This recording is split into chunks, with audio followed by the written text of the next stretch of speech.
Leah, James, Cyrus, Judy, Nancy Quander, Hercules, Cleo, Frank, Mildred, Millie, Davy, Jack, London, Molly.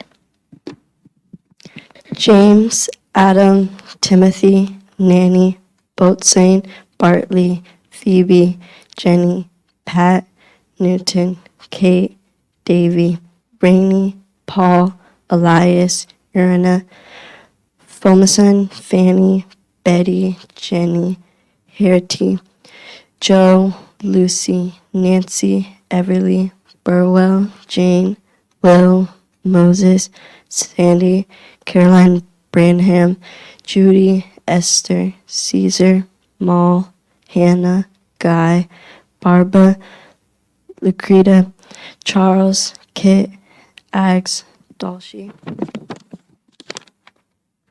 Urina, Nancy, Isabel, Reenson, Jenny, Frederick, Jesse, Alice, Fatimore, Judah, Tom, Noakes, Pascal, Phil, Henry, Paris, Matilda, Chloe, Nancy, Ben, Ned, Ben, George, Will, Daphne, Jack, Charles, Christopher Shields, Eve, Sando, George, Bella, Peter, Charity, Sambo, Joe, Robin, Bob, Joe, Delia, Penny.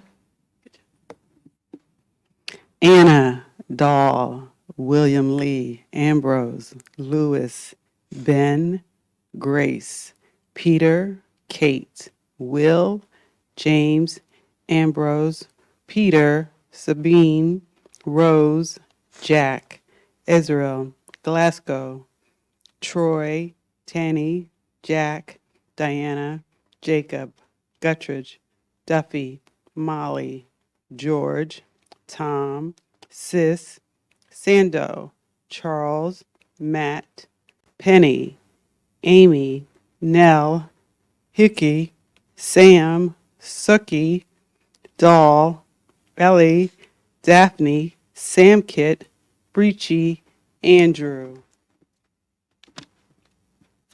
Ned, Betty, Alice, Patience, Pharaoh, Charlotte, Winnie, Joe, Kate, Maul, Ned, Townshend, Nanny, Hannah, Charles, Sal Twing, Maria, Delphi Judge, Sylvia, Flora, Dabby, Daniel, Will, Betty Davis, Forrester, Lydia, Sam, Anna, Tom, Davy, Ben Hubbard, Schomburg, Maul, Anise, Isaac, Caesar, Lavina, Peg, Barbara, Peter Hardiman, Reuben, Sal, Jesse, and Alexander.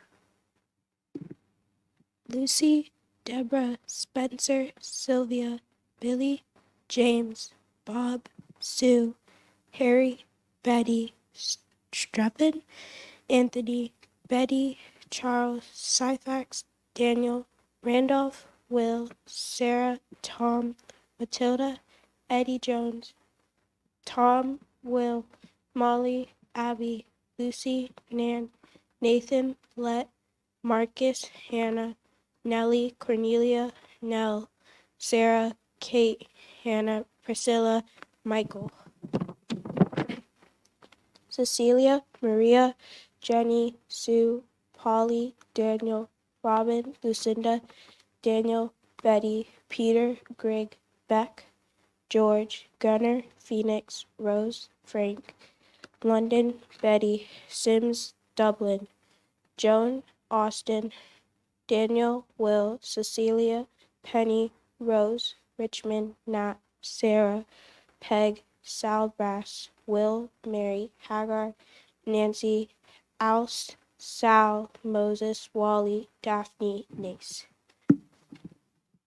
Guy, Fatmore, Godfrey, Darkis, Hannah, Simon, Polly, Rachel, Jim, Morris, Lucy, Adam, Chloe, Hanson, Ned, Lucy, Ralph, Tom, Peter, Barbara, Judy, Robin, Wally, Fendel, Dorothy, Jack, Aaron, Neela, Polly, Dundee, Lydia, Tom, Morris, Leanne, Davy Jones, Linny, Mima, Jenny, Sarah, Paul, Lucy, Frank, Sis, Beck, Davy Gray, Anthony, Harry, Joe, Eddie, Jack, Joe, Jemima, Davy, Alce, Kitty, Flora, William, Will, Boatswain, Patty, Millie, Kate, Millie, Hannah, Moses, George, Bill Langston, Frank, Christopher, Jack, Morgan, James, Vinner, Kitty, Jack, Grace, Ariana, Neptune, Bath, Molly, Cynthia, Millie, Grace, Arlington. Isaac, Betty, Joe, Azrius, Ben, James, Darkis, Lawrence, Simon, Judy, Darkis, Scumberg, Maul, Roger, James, and Stately.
Ladies and gentlemen, please rise if you are able for the presentation of the colors by the United States Air Force District of Washington Ceremonial Color Guard and remain standing for the national anthem.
Good morning, everyone.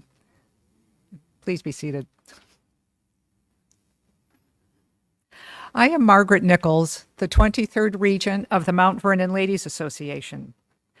And I'd like to begin by thanking the Nikki Giovanni Luth writers for reading the names of those enslaved at Mount Vernon.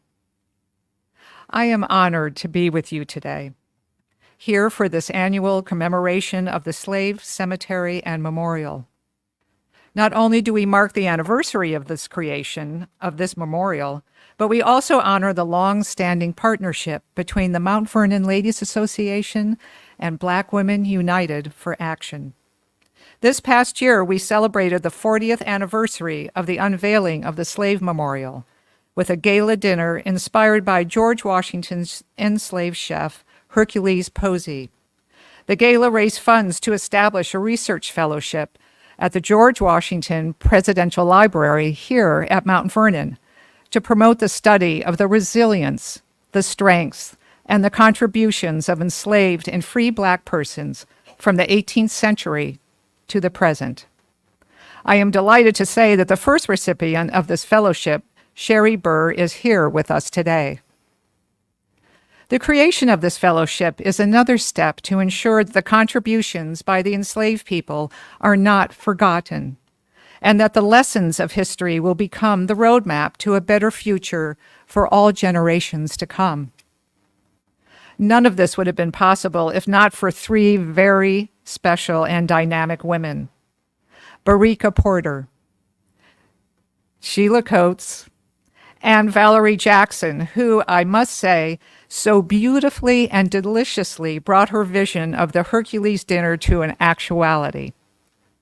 Each year, we come together for this ceremony to honor the enslaved individuals who lived, worked, and died at Mount Vernon. This year's ceremony celebrates freedom, self-determination, and empowerment. Very powerful words to encourage and inspire us. A beautiful wreath here to my left was created for this year's ceremony by Valencia Wilson, and I'd like to read a statement from the artist. This custom wreath, crafted for a slavery memorial commemoration, honors the resilience of enslaved people by incorporating materials they would have harvested during their labor. The wreath features wheatgrass, millet, okra, and flax, symbolizing the crops central to their daily toil and sustenance. And each element speaks to their enduring legacy, with wheatgrass and millet representing sustenance, okra signifying cultural heritage, and flax embodying the strength and versatility they displayed in the face of adversity. This wreath serves as both a tribute and a reminder of the profound impact enslaved people had on shaping the land and its history. Valencia Wilson. This wreath underscores the importance of remembering our past and educating our future. I would like to introduce the woman whose dedication to our shared mission of education has been immeasurable. My friend, Sheila Coates.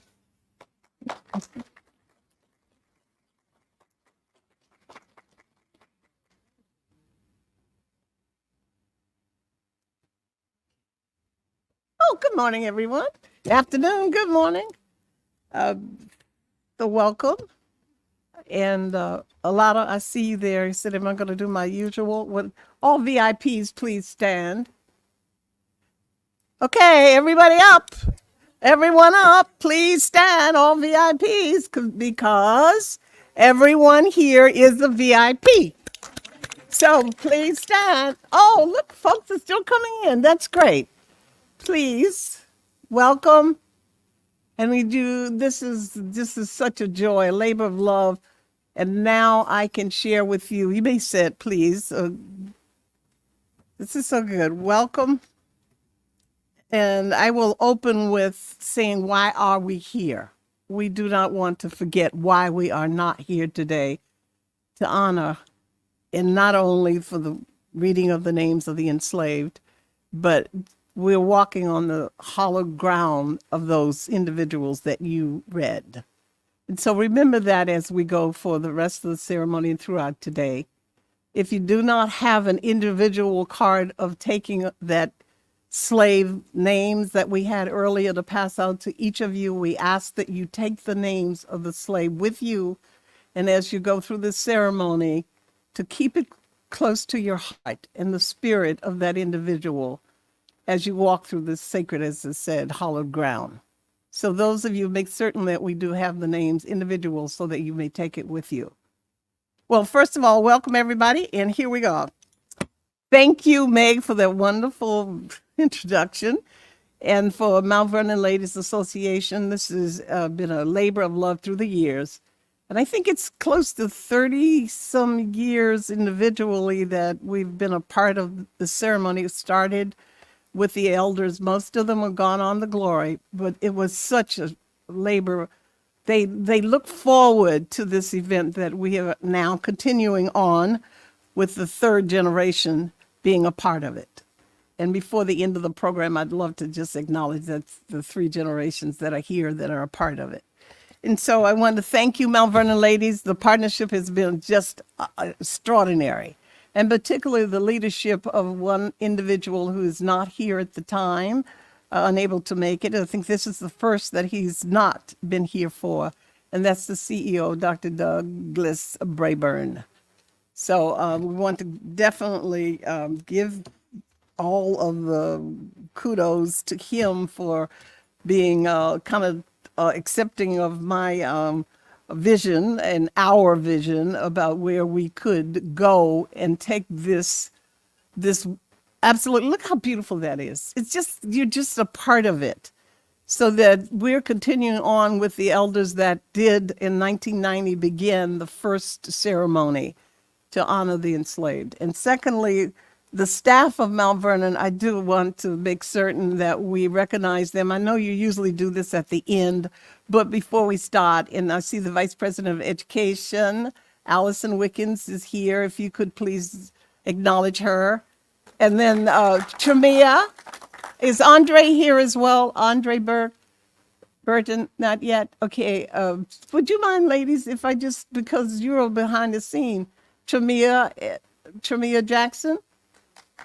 She's really included, and Jocelyn McLaughlin, there she is too, and Andre. We're just so pleased to work with this the next generation, to see our vision going on with. But everybody here is VIP, but there's some very VIPs. And one I would like to recognize is one who always attends. This was his dream too. And one of the gentlemen who is here, Glenn Roy, would you stand please? One of the original architects for this memorial. And he seldom misses an opportunity to be a part of this. Thank you. And then the other one, the others that I would like to recognize, the Porter family. Parents are here. Would you stand please? The Porters and the Totley family. And the Totley young ladies. It started with Olivia. This is Barika's mom and dad. Both have participated, and now Barika and now the 2 daughters. And where's the husband? Antone is on his way. Okay, can't do without him.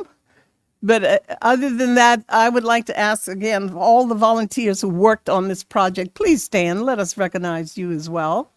Oh, yes. No one else worked on this project? All right, Lotta, please, and your team, and Tina, some of them are out of the room as well. Here comes our vice president. This is Valerie Jackson. And so looking at thanking you all. And I want those of you for the first time being here, can we acknowledge you? Can we also see you stand as well? Here comes Antone. Okay, then this is great. Then next year you all will be a part of it, right? So hopefully we've got a sign-up sheet in the back. And so the other part that I wanted to really thank were not not only the old elders that have gone on, but to thank the politicians. There's politicians here as well. And one was Delegate Paul Krizak and Senator Scott Scoville. I knew, being the political time, they both would not be able to attend today. But they were instrumental in helping us. And this is the first year that Paul Krizak has missed since 1990. And also, we want to acknowledge him. Clergy that's in the house, so we'll say it that way. Would you please be recognized, clergy? And if you're a part of a church. Okay, great. Howard University alumni, because you did this. Virginia State alumni. Okay, and please. I could say Morehouse. UVA. Morehouse, would you please just raise your hands? The reason why, and UVA, they were very much a part. Virginia State University as well. We're always a part of the whole ceremony. But and then at the very end of it, I have a special guest here from California, who traveled for this, not only for the gala. Do you feel you could stand, please? Miss Beverly Coles is a native Petersburg, but she's also on the board of the Legacy Group. So thank you all for, this is pretty much what I wanted to share with you in the sense of the future. And Meg, when we spoke about the vision for the African American Endowed Fellows for the George Washington Presidential Library, it became a reality based on, as you said earlier, through the gala. But I'd like to share. Is it okay if I share what the little dollars we made? Okay. It just still mind-boggling to me a little bit. And I had to ask my husband that I'm going to ask to stand in the back, who's been great today, 65 years this week. Come in 2 weeks. You're so lucky. But it was 111,005. It's right here in my mind. That we raised at the gala. And for that, I can't thank you enough again for the start and for the beginning of this vision to create this position. I have not met you yet. I can't wait to officially recognize you a little later in the program, but the recipient of the first African-American, Black Women United's African-American Fellows for the study of African-American history too. So we will read a little bit more about you in the program as well. But I thank all of you, welcome all of you. And as we go into the solemnity of the organization's real reason we are here to honor the enslaved that walked as again, this hallowed ground is just, it's like every year you don't lose that. It's still a part of you because look at us today. In general, we'll look for all of us, how far we have come, yet how far we have to go, but still to be a part of today's celebration in honor of the enslaved is a great, it feels we're doing the right thing in honor of them and so much more to be done. Just never forget that they were here. So thank you for letting me take a little bit more of my time. I can't wait to the rest of the program and to introduce you all for what we're going on next. Thank you. Oh yes, I'm sorry. It's just, how could I? She's been so good at it. But let me introduce you to the mistress of the ceremony. Barika, would you come, please? Barika has taken over, has been working with this program way before. How it started was her mom started in 1990 when we actually, the Washington Post took a picture of your mother touching very at the top of that. And they caught your picture. It was above the fold in the Washington Post that weekend. And the look on her face, her emotion, you didn't need to tell. You could feel it through the paper. And I brought it to church one day to show her. I was going through some paperwork. And then the next thing I know, guess what? Her daughter is now co-chairing it for the last 1,400 years. I love it. And now for Barika Porter, what can I say about this genius young lady besides the UVA graduate? I understand English is a major. And so not only that, she's the mother of the beautiful daughters and my husband that just walked in. I see you, Antone. And also the I could say how you did so many things, business owner.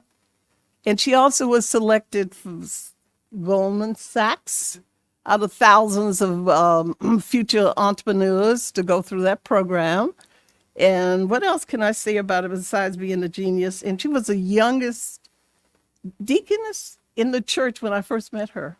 And so not only that, Successful Bloom is the name of her business. And also, what else can I say about it? She's just a dynamic, sophisticated young lady with, just as I spoke with you earlier, where she will go from here is just beyond what expectations, anywhere she wants to, right? Thank you. The descendants of Mount Vernon, I'm so sorry to see you. Would you two stand, please? Oh, please, others that are descendants of Mount Vernon's. Okay, slaves. Thank you. Thank you. Thank you. You're better than I am. Good morning, everybody. Thank you for taking the time to come out and remember with us today. As Mrs. Coates mentioned, she brought the paper and said, hey, do you think maybe you could come and just listen? And then that changed in, can you pray? And then that changed in, could you coordinate a couple people? And then that turned into, it's yours. But I'm honored to be able to serve in this capacity. I have always had a love of history, in particular, learning about the lives of the enslaved. I mean, my parents can attest to me reading slave narratives in high school. And so I considered it a real gift to be able to step into this place. And my daughters probably get more annoyed with me because we always are talking about history and the importance of honoring the people that you came from, that education is a privilege and that it is our job to take that seriously. And so we thank you guys for coming today to learn more about the people who lived and worked here, that built this location. It is hallowed ground. It's not lost on me, the moment in time that we live in, that it is imperative that we remember from whence we came, to tap into that strength and to just really remember the ways that brought us over. And so as we transition into the next part of our ceremony, I would like to highlight a few things about Reverend Wilkins, who's here today to lead us with the invocation. He is the pastor of Mount Olive Baptist Church in Centerville. Yay! And we are so honored to have you here today. He is just a little bit, you all I know can read, but he is a product of the Dallas-Fort Worth public schools. He had some teachers that told him what he couldn't do, but he is a living testimony of what God can do. He is a graduate of Harvard and Morehouse, Harvard twice, and Morehouse, and he's currently enrolled in a leadership program at Harvard as well. And he is also the husband to Paris and the father to Yuri, Jonathan, Kingsley, and I can't see, Princeton. And so we are just really honored that he was willing to come and open us up with a word of prayer. If he would please come. And then after that, we will join in singing, Lift Every Voice and Sing. And that will be led by Diana and Angie Barnes, who are also members of Mount Olive. Amen. I don't know what else to say. I always say amen. Okay. Thank you for that beautiful introduction, and certainly to a very dear friend and mentor in the person and jewel of Sister Sheila Coates. Thank you so much for, if you would, may we bow our heads for a brief word of prayer and meditation.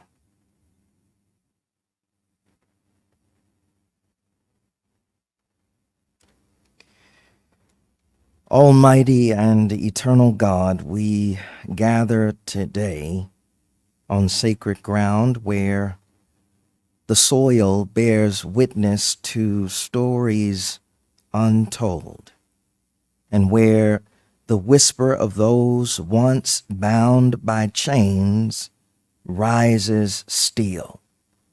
We pause to honor the lives, the labor, and the legacy of those who toiled under the yoke of oppression, yearning for freedom in a land that proclaimed liberty. Lord, we acknowledge the past, those nameless and faceless souls whose blood and sweat watered the fields, whose hopes were carried away on the winds of a distant dream. We remember them today, not just as victims, but as survivors of an unspeakable cruelty, whose spirits could not be broken, whose dignity could not be erased.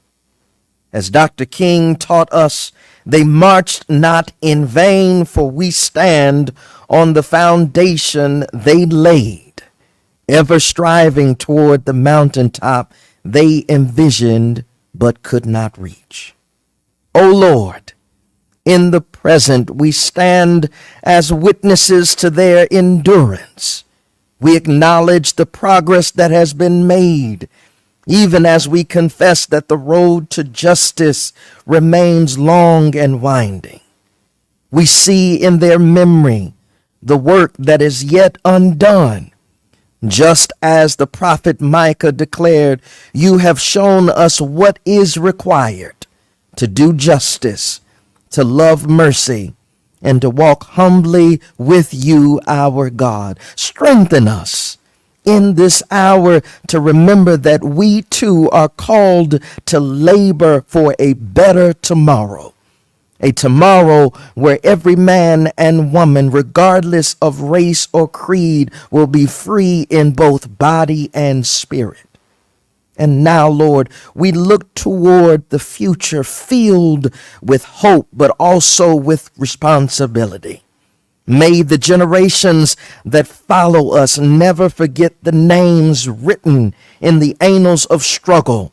As we lay this wreath, may it be more than a symbol. May it be a commitment, a promise that the sacrifices of our forebearers will not have been in vain, that we will press on toward the light of freedom until justice flows like a mighty river and righteousness like a never-ending stream.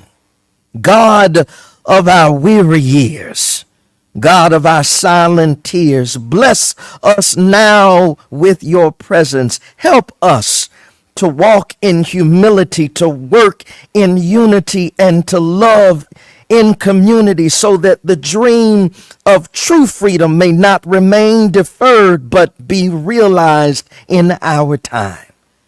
With hearts full of gratitude and spirits ever hopeful, we pray this in the name of the one who is able to do exceedingly and abundantly above all that we can ask or think. All of God's children said amen.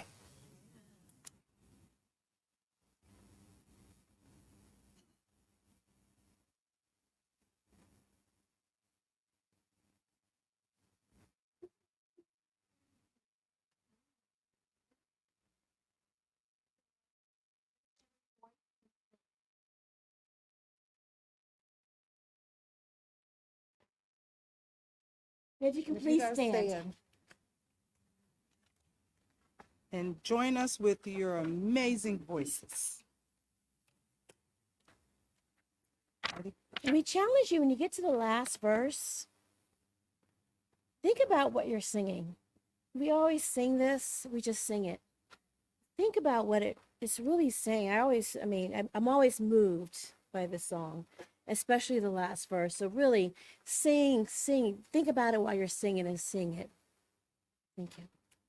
All right. Lift every voice and sing. till earth and heaven ring with the harmonies of liberty. Let our rejoicing rise high as the listening skies. Let us resound loud as the rolling sea. Sing a song full of the faith that the dark past has brought us.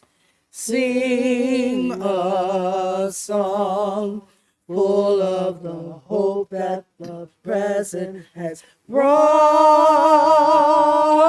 us. Facing the rising sun of a new day begun. Let us march on till victory is won.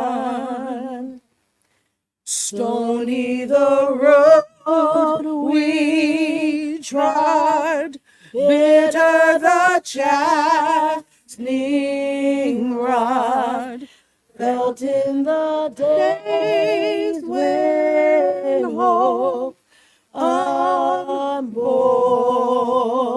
has died, yet with a steady beat hath not our weary feet come to the place for which our fathers sighed. We have come over a way that with tears has been watered. We have come treading our path through the blood of the slaughtered. Out of the gloomy past, till now we stand at last, where the white gleam of our bright star is cast. God of our wearies, God of our silent tears, thou who hast brought us thus far on the way, thou who hast by thy might led us unto the light.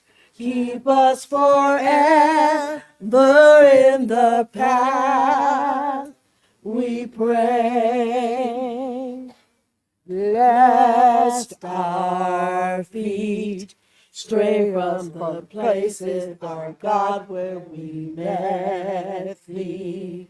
Let our hearts, drunk with the wine of the world, we forget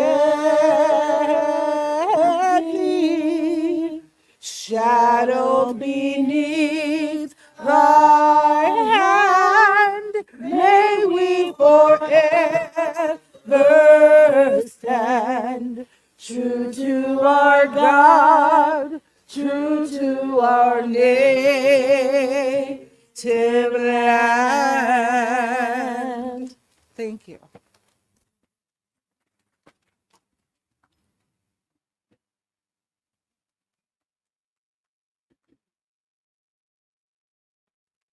Thank you so much, Angie and Diana, for leading us in that song. As they mentioned, it's important to reflect on the words so that we just anchor those things in our hearts. So if the days get dark, you are reminded that you are under the hand of the Almighty and that all is well. Amen. Amen. I keep trying to take it out of my lexicon, but my friend, she told me, she said, what's in you comes out. So here we are. We are so honored today to have the opportunity to share something you've never seen before. And we have an artist here with us, with Ashley Joy, and she has created a piece that we are excited to share with you. And I know Mrs. Coates has some other things she's going to want to say about Ashley and a couple of other people she would like to acknowledge today. She's looking with that admiration. Oh, you want her to come? Okay. You'll wait. She's going to unveil it. You want her to unveil it first? Please. Okay. Audible at the line. Please come, Would you Ashley. go with her to unveil it, please? Yes. She might. Help her.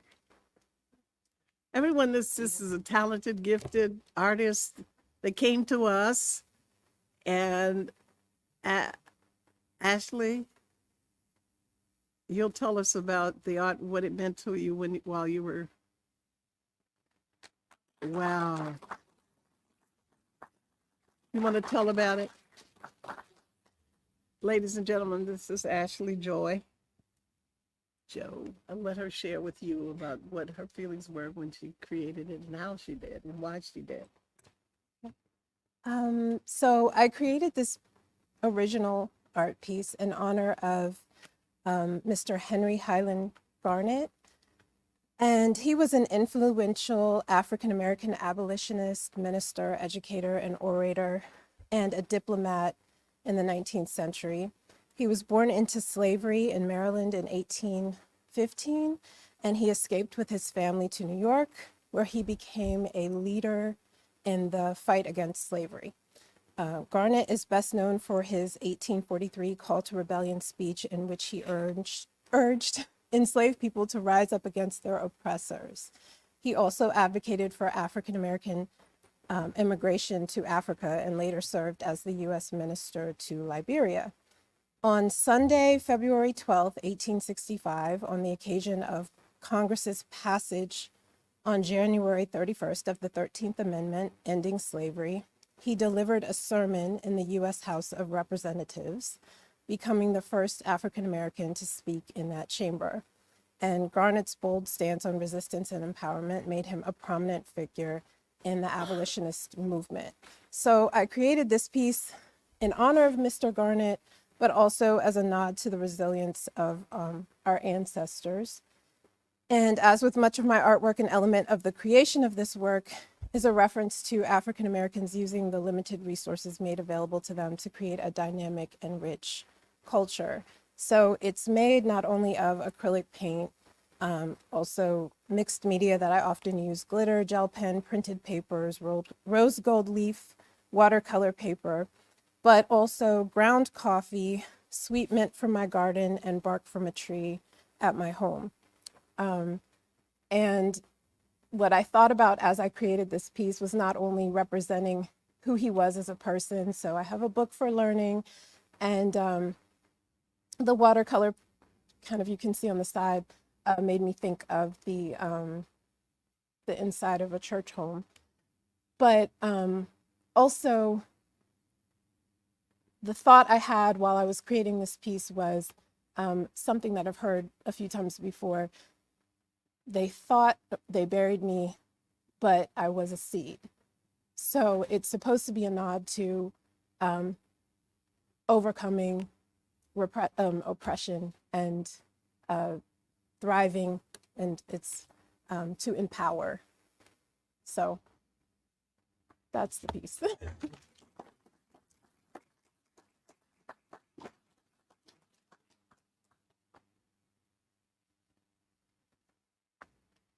Thank you, Ashley. So I was just looking at that more closely, all of the different pieces that you've incorporated in. It feels like you could focus in on each little component of the piece and think of something new that reminds you of the original inspiration, and then how we can relate that back to our own lives. And so we thank you for taking the time and sharing that with us. She is truly gifted. You all read her bio. She has several pieces throughout the area. And she's also even graced us with bringing a few additional pieces that we can take a look at later on today. So thank you so much, Ashley, for being here and lending us your daughter today as well. She was one of our readers and she did a wonderful job. Can we just highlight the readers today? If they would all stand.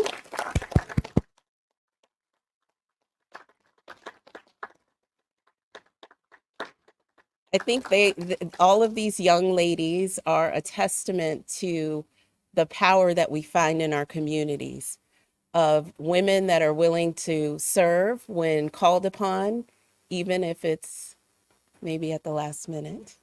But they did it with grace, and we really appreciate having the spectrum of women here today. And we have in our student readers today, we have 6th, 7th, and 8th, and 9th graders. You may be seated, ladies. All right, we will now hear another selection from our flutist. Is that how you say that? Today Flautist? a fifer. Our fifer, Dawn. And then after that, we will move into the next part of our ceremony where we are preparing to hear from retired Major General Dorian Anderson. I'll come back up and give you a little overview of his bio, and then we will turn to that part of our program.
All right, I will not read the bio, but I will highlight a few things. Oh, Molly is here, so she's going to actually do the introduction. But since I prepared a few bullets while she's coming, we just want to highlight retired Major General Dorian Anderson and his service for our country. He's a graduate of the military academies at West Point. And he's currently working to support the quality of life for service members today. And Miss Molly, Dr. Molly, will come and provide some more details about the work and the way that he has served and demonstrated resilience throughout his life and career. Thank you. Thank you. We are very thrilled to have General Dorian Anderson here today to recognize the contributions of his life, and he is a person who is loved by many, and so we're thrilled that he's here today. He learned early that the people in his life contributed much more to his life generationally. The open opportunities that he enjoyed while growing up were the result of others who had contributed to his life. The middle son of 5 boys, he was bombarded with toughness and grit on a regular basis. And although he did not know then about the terms resilience and empowerment, his early life experiences provided many opportunities to overcome challenges that he faced. The out-of-the-blue opportunity to attend and graduate from the United States Military Academy at West Point, New York, was the beginning of 30 years of Army service as an infantry officer, beginning as a rifle platoon leader through commanding general. He has served in mechanized, airborne, ranger, light, engineer, joint, and Department of the Army level units and organizations.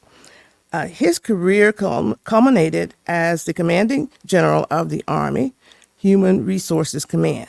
Since his retirement, he now works with a defense contractor focused on quality of life contracts that serve the service members, their families, and veterans.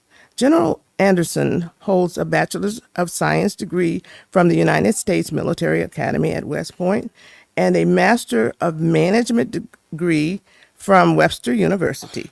He attended the executive program at the University of Virginia's Darden's Business School.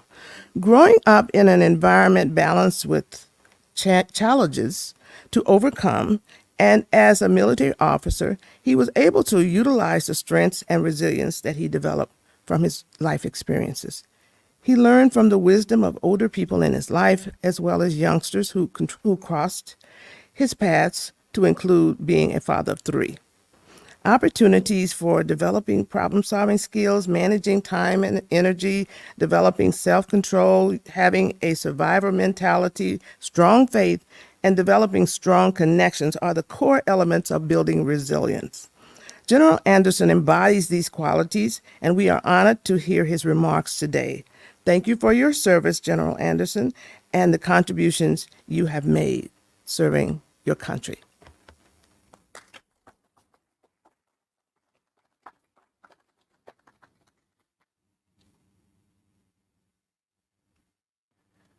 Well, good morning, everyone.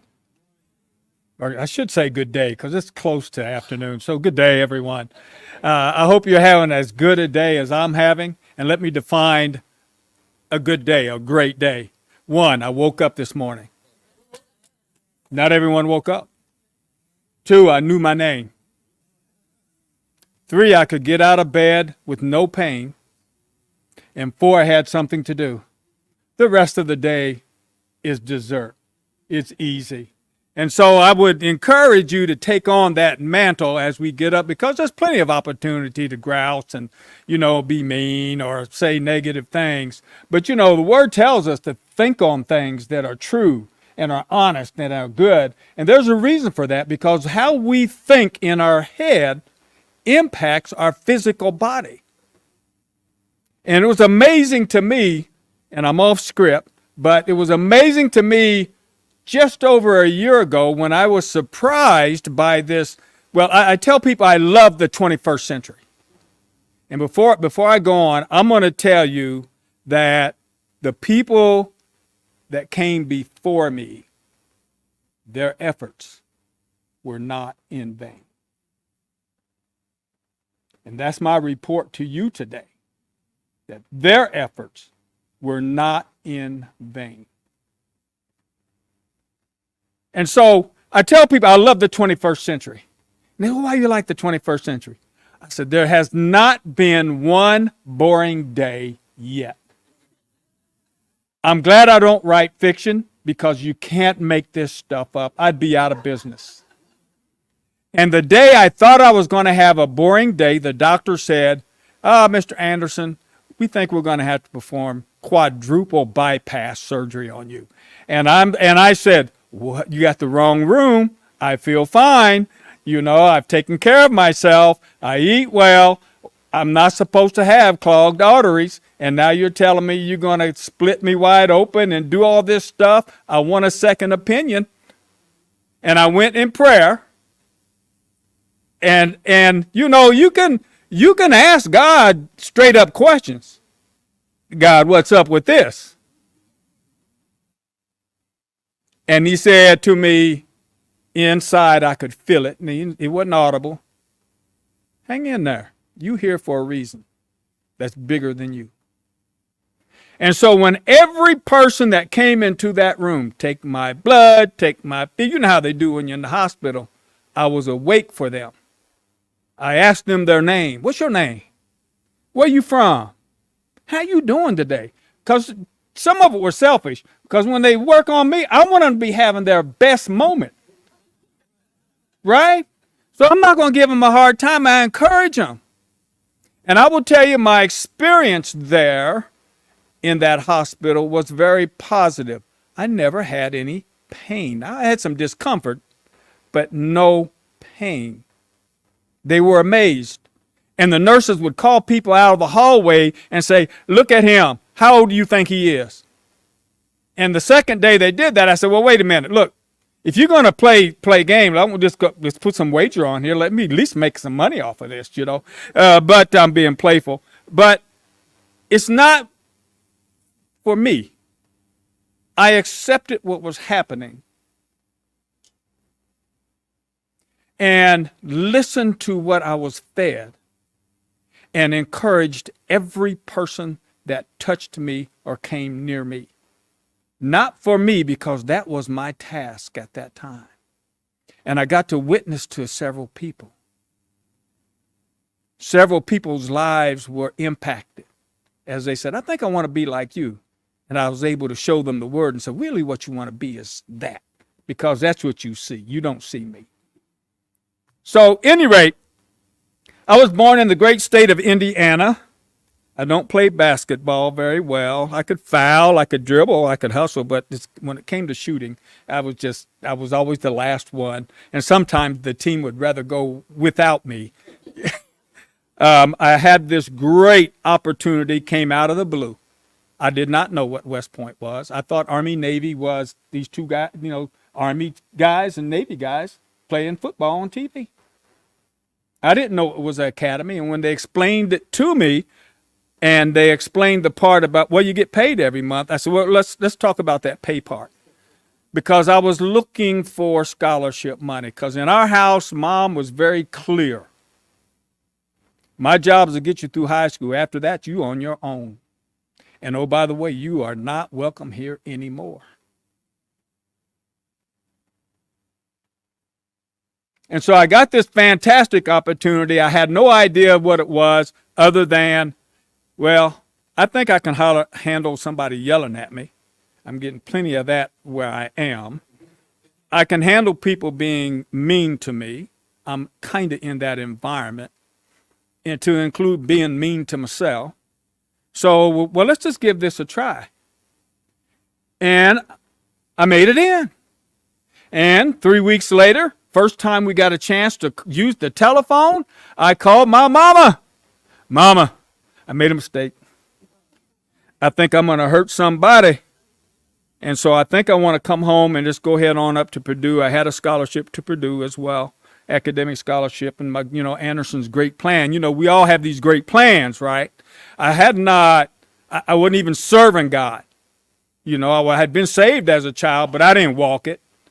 I was out there just walking until I got in trouble. Oh Lord, would you help me? But Anderson's great plan, well, look, I'll go to Purdue. I'll walk on and I'll try to play football. If I don't make that, I'll walk on and I'll wrestle. And if I don't make that, I'll walk on and I'll make baseball. I had 3 choices, 3 seasons. I had to make one of them. And was not a bad baseball player. Had a letter from the Kansas City Royals that said, come out and try that. Now, I will tell you that's not that big a deal. All right? Now that I look back, that's not that big. But my mama said something to me. She says, son, I know that you gave it your best. All the people that wrote you letters, they're going to be disappointed, but if you gave it your best, you gave it your best. I understand. I said, okay, Mama, I'll see you in 2 weeks. She says, don't hang up.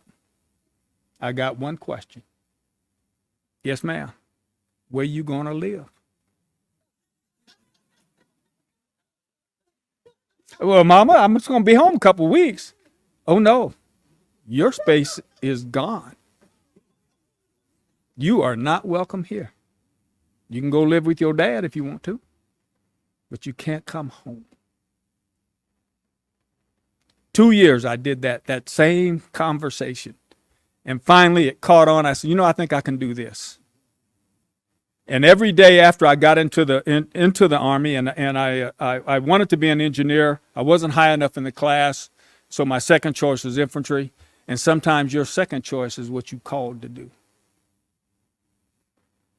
And that was the right fit. I didn't plan to stay 30 years. It just happened. And once I learned how to ask for the assignments right, then I knew I was in the groove. I went from I want to what do you need me to do? And my career was atypical. For most people, should not have made general. Yeah, I'll tell you. Well, there's a lot of people in my year group much more capable than me. He must have something for me to do. And every time he had I had the vision before I arrived. I knew what I needed to do. He brought me the resources. It was not easy. So let's talk just a little bit about resilience. Then I'll get back into my script. Resilience is like sandpaper. Sandpaper properly applied to wood results in smooth surface. Nevertheless, there's friction. Sandpaper improperly applied to wood, and you get scratches. And we're the ones that have the choice on the application. So I had plenty of sandpaper, and every once in a while I got some scratches. But he sent me people across my path from all ranks that helped me. And so I tell you that, and that's why I'm a strong advocate. This is not in vain. It breaks my heart to see so many of our people incarcerated. It breaks my heart to see all this talent that goes to waste because we found a new slave master in the name of drugs and having fun and entertainment. And too many of our people are wasting their talent, and then when they do graduate from high school, can't do anything. And so people like me won't hire them because they don't bring the skill set that they picked up in the public schools that we fought so hard to go to. My mama went to elementary school all black. And then she was integrated. I always went to integrated schools. Always. My grandma went to integrated schools. Okay. And the hammer at the house was get your schoolwork. Because how many times do we ask ourselves or ask our children, well, what you want to, for me, I'm an old guy, so I like messing with kids, what you want to be when you grow up. And the kids are thinking, I can read their minds because I said the same thing. I don't know, and why are you asking me that? And then I'll look at them and say, well, look, I still don't know what I want to be when I grow up, but I know the environment that I want to create. And I know at the end of high school I had choices. And that's what you want to key on. And so for those of you just think about who should be hearing this that's not here, please carry it to them. Get the work. The opportunities are there. People went to their graves to open those opportunities for us. And we should not waste them. Now, Maya Angelou wrote a powerful poem. And it's entitled Beyond the Legacy of Enslavement. And it reads, out of the huts of history's shame, I rise. Up from a past that's rooted in pain, I rise. I'm a black ocean leaping and wide, welling and swelling I bear in the tide, leaving behind nights of terror and fear, I rise. Into a daybreak that's wondrously clear, I rise. Bringing the gifts that my ancestors gave. I am the dream and the hope of the slave. Maya Angelou. In her poem from 1978, Groups that have a history of victimization often also have a history of resilience. And often, unfortunately, our history will dwell on victimization and not so much on the resilience. The African American community is a clear example of this. The Slave Memorial here at Mount Vernon is a significant site dedicated to honoring the memory of the enslaved individuals who lived and worked at George Washington's estate. You can read the details in some of the manuals. I won't go through all the details. You already know that, and you can reference them. I would just tell you that even as a kid, one of our traditions in our house, because my mother was an avid reader and his self-appointed historian, and she specialized in Black history, and she would just, my word, dog us out when we didn't know things and talk to us. Now, today, I look back, she was really talking to us, but back then as a receiving end, she was fussing at me. And so I wasn't quite as receptive as I wish I had been. But we would go out to the family graveyard and go through the graves. You can learn a lot on just by reading headstones. You know, the soldiers have all their markings, you know, but then you look at the dates and you say, oh, looky here. They got married on this date. Now go over here and the first child was born on this date. Oh, Grandpa, you were out there too, you know, and we laugh about that. But I bring that up to say, folks are folks. Don't get lost in that. But it was helpful to see because you know some of these people, and you know what they've gone through, and you remember they made it. They survived. And so I would say that the lessons for the next generations, and let me talk a little bit about the generation. 1985, in the Army, we called these new soldiers couch potatoes because they sat around on the couch all the time, right? And the Army had to change its training program a little bit, just like it did a couple years ago, to take this human off of the street whose body hadn't been toughened up, and I'll use quotes because we all think we were tough, right?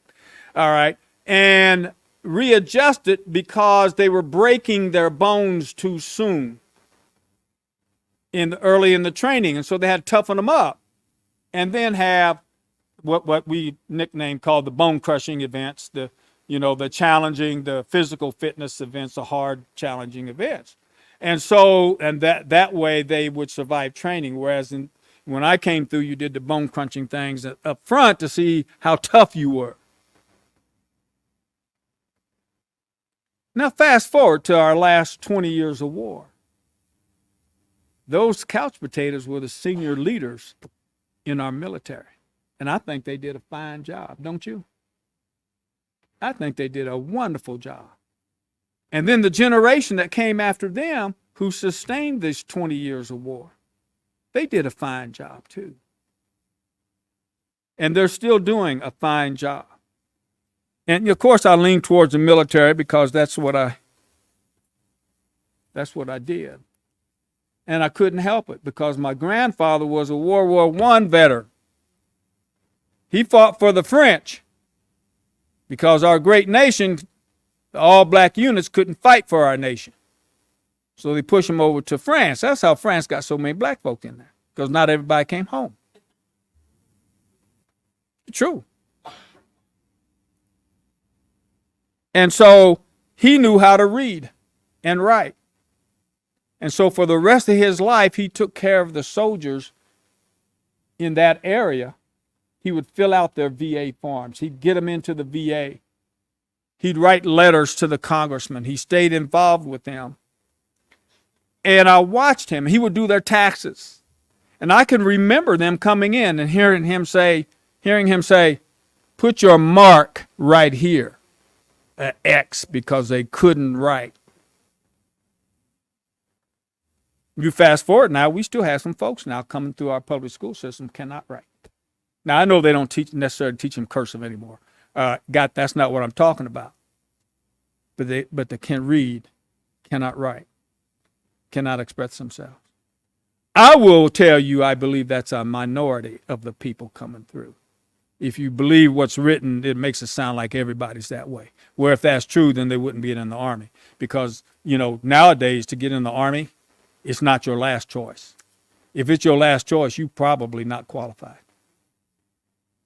Because they have, I was a anti-tank platoon leader in Germany, and we had the TOW missile. Some of y'all know what I'm talking about. Tubically launched, optically sighted, wire guided, TOW, and it'd go out almost 2 miles and it'd blow up most tanks.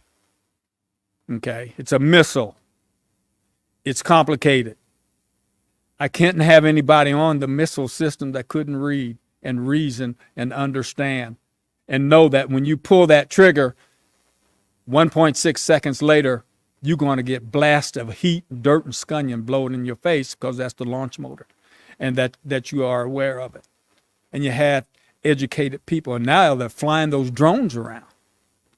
And so you have to have people who know how to read and write and reason. And so going back to the graveyard, we would go out to the graveyard every Memorial Day, and we would decorate the graves. And I can remember as a kid, we'd jump on the headstones, ride them like cowboys, cowboys, and then one of them fell on us, and so we had to stop doing that.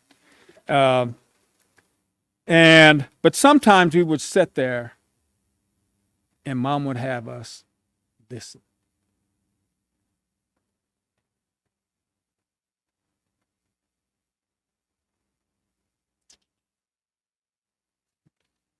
Of course, we wondering, what are we listening for? But if you do that now, sometimes you can hear things. You can hear things. I want to share with you something Dr. Molly Davis gave me, and it's also in the brochure. That she said, as she quietly sat among the graves, and that's here, of hundreds of slaves, men, women, and children, their graves marked by strings around mounds of dirt to mark where bodies are located, I heard the voices of the slave. They seemed to say, we could have never thought or imagined that any of our descendants would work so hard to recognize our lives, work, and suffering at this place, Mount Vernon. Our lives were filled with dreams and wishes unfulfilled, with no hope to ever see them come to pass. No slave ever expected any appreciation. Appreciation requires free will. When someone does something for others out of kindness and choice, we choose to appreciate. We choose to be appreciative. We had no free will. Slaves are forced to do everything without understanding of free will. Now, after our death, we have a true understanding of free will and choosing to do things out of love and kindness. It is only in heaven that we have come to understand that reality. We only had dependence on God and the belief that our tired and worn bodies of servitude would end, and there would be peace and maybe even justice. We knew there was a better place. We did not all die peaceably. Although the hallowed grounds where we now lay hides that truth, many of us were beaten, severely punished, denied any rights, abused, worked so hard our hearts gave out. Many of us died from broken hearts when our families were sold, never to be seen again. The cruelty of slavery is only known by those who suffered through it. People who come to see our graves feel sorry for our plight, but do they really understand enslavement? No freedom, no free will. Only the brave who have God's heart will fight for change and freedom despite the consequences. We are not bitter, but grateful that some at least recognize our plight as slaves and are willing to resist denying freedom from human beings, memorializing these hallowed grounds and acknowledging the lives we lived. is more than we could ever expect as a slave. Our greatest accomplishment that our descendants should know is that we lived, worked, prayed, and endured to the end, that in death we would finally be free. Our heartfelt prayer is that our descendants,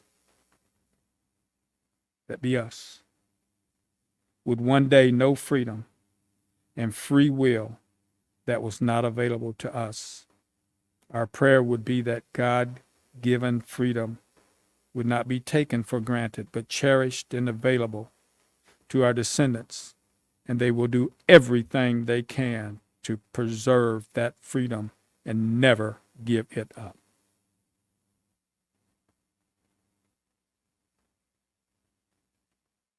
I am reminded of Isaiah 41:10, where we are encouraged to fear not, for I am with you. Be not dismayed, for I am your God. I will strengthen you. I will help you. I will uphold you with my righteous right hand. So as we look at this memorial and visit the gravesite, let us remember, continue to learn and act by pouring into the generations coming after us, focusing on encouraging them to prepare, engage, step up, and step in. Don't take for granted that you have freedom unless you hold on to it. So my question to you is this: where will the upcoming generations learn how to embrace resilience, toughness, determination, empowerment, the life skills to carry on, to continue opening and fulfilling opportunities? Where will they learn to be contributors? Where will they learn to be victors? So allow me to close with this. Out of the huts of history's shame, I rise. Up from a past that's rooted in pain, I rise. I'm a black ocean, leaping and wide, welling and swelling, I bear in the tide. Leaving behind nights of terror and fear, I rise. Into a daybreak that's wonderfully clear, I rise, bringing the gifts that my ancestors gave. I am the dream and the hope of the slave. Amen.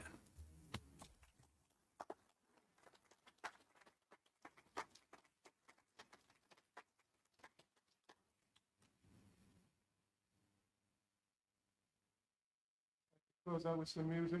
The enslaved used music to encourage and comfort one another, an escape song, a word song, a prayer.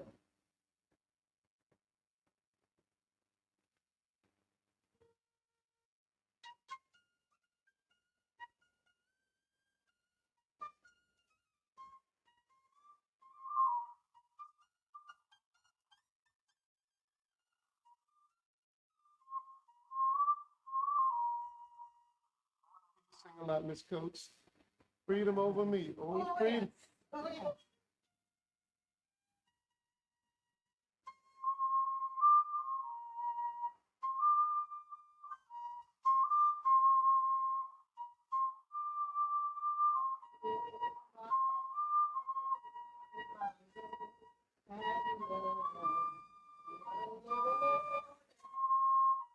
All right, everybody, here we go.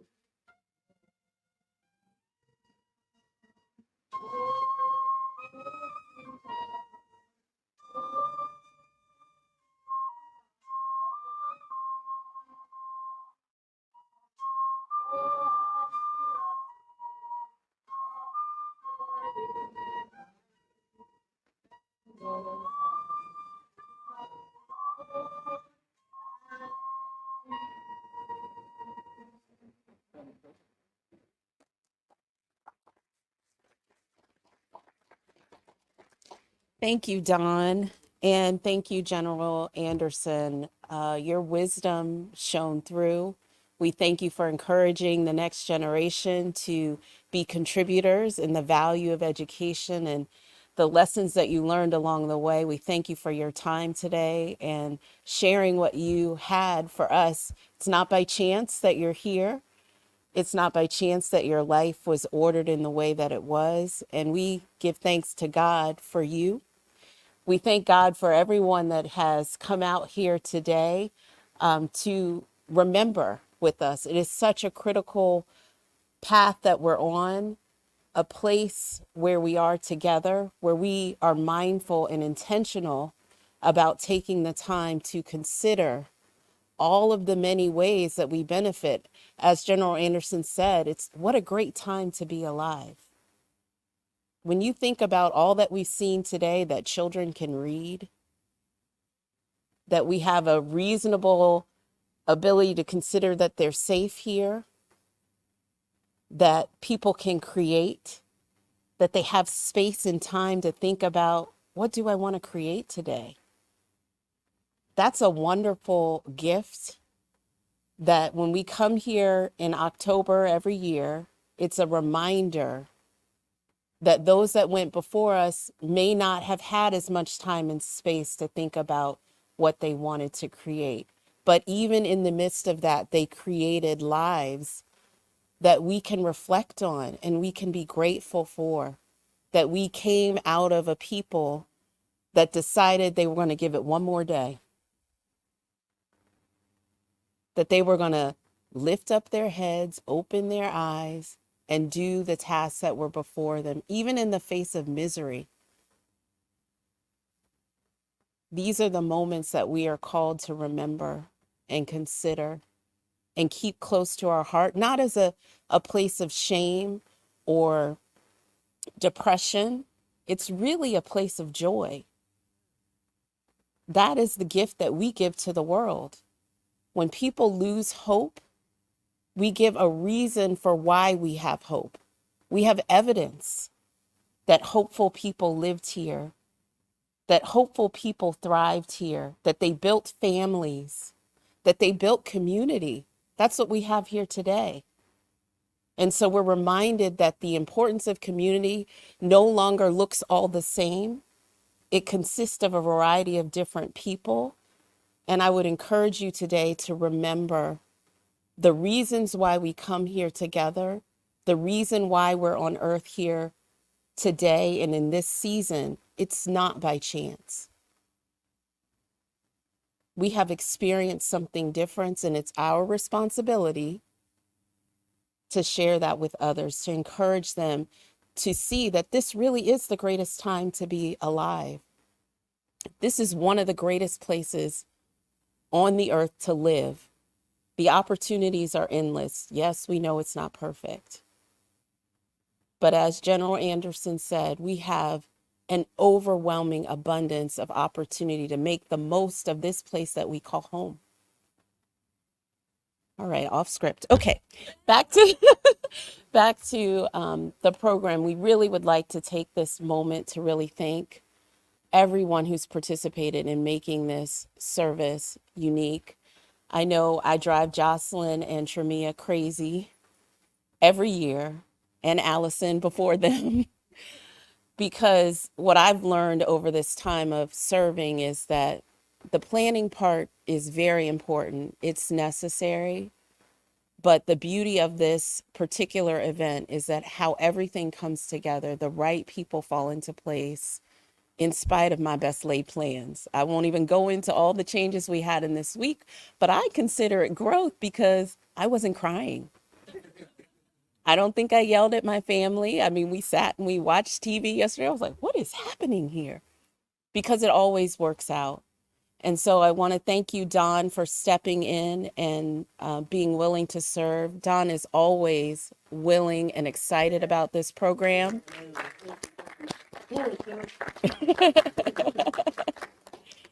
And he brings such joy and sincerity to what he does here. And so we thank you for your time. Yeah.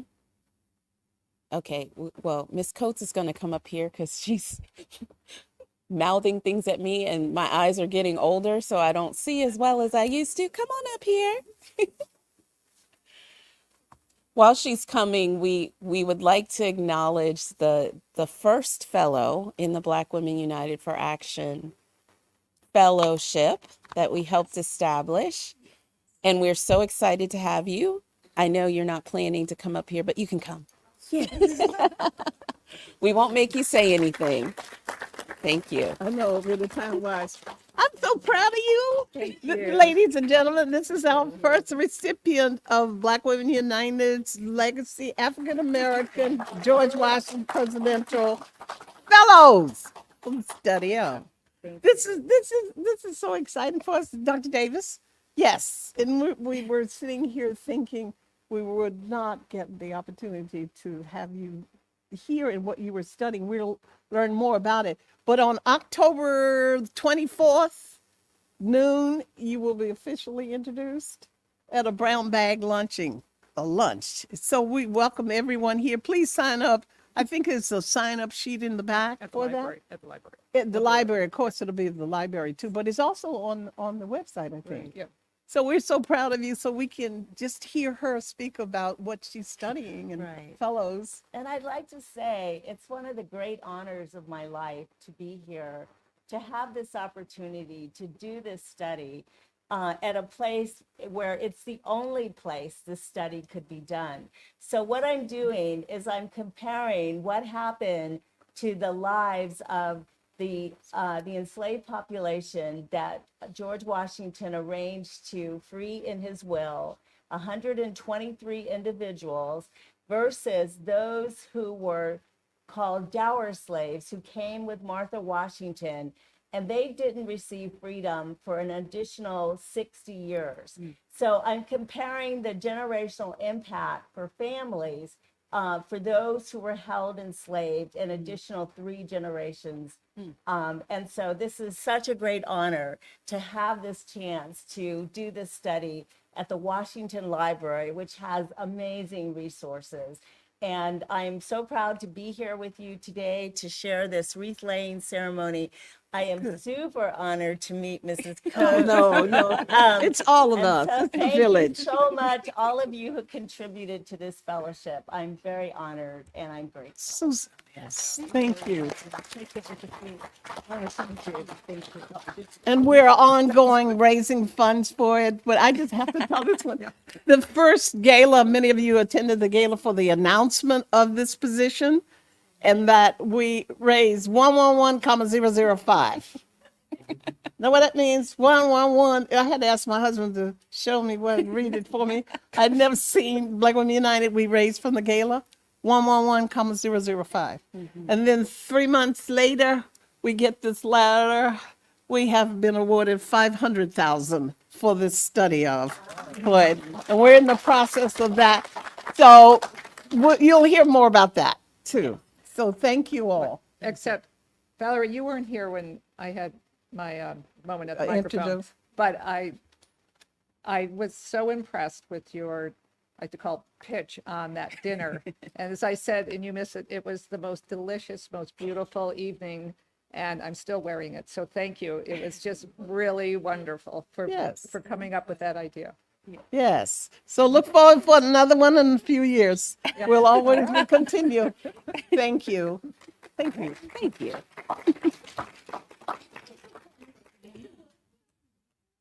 It's an exciting time. An exciting time. And Sherry, we are so honored that you are here studying. Tremia just left, but we have stories about this place. So don't be surprised if you have interesting moments. As we get ready to go down to the actual burial site, every year there's something unique that happens there. And so we know that working in this space, you likely feel the weight of this space. But as was alluded to, that it's not in vain, and that the work that you're doing here is laying a foundation so that we can talk about the challenges that people faced. I'm excited to hear about what you learn and what you uncover, because it really is fascinating in terms of the impact that has on our communities today, even. So thank you so much for your scholarship, and we look forward to learning more about what you uncover. All right, we are now preparing to transition to the slave memorial site. And I'm going to make a request because it's the best time to live and be alive. We have electronics with us, yes? Does everybody know what do not disturb is? If you could please put your phone on silent, vibrate, or do not disturb as we make our way to the burial ground. It is a solemn moment, and we're asking, if at all possible, that you process in silence. So as General Anderson said, you might hear something. So once we get down to the burial site, we will be handing out boxwood sprigs that we will lay at the memorial. We'll have additional instructions once we make our way down there, but what you're going to do now is begin gathering your things. We're going to go out these back doors here. We have volunteers to direct you. If you have mobility issues, we do have some shuttles available. We are asking that if you are able to walk, that you would go ahead and make the walk. But if not, we do have some carts. It just might take a little bit longer for you to get down to the site. And then you'll have additional instructions once we get down there. Thank you for coming and participating, Dr. Molly. Thank you for all that you did in terms of coordinating, getting General Anderson here, and your wisdom and your writing is phenomenal. And we thank you because we know you have many other things that you're managing as well. So thank you for helping us out and always being willing to serve. Thank you. All right. Thank you, Miss Valina in the back. She's helping. She's running the show in the back. The kids have already gone. They're ready to greet you. Thank you for coming. As Mrs. Coates mentioned, we have sign-up sheets in the lobby. I would welcome some help. All right. Thank you all. You are now dismissed.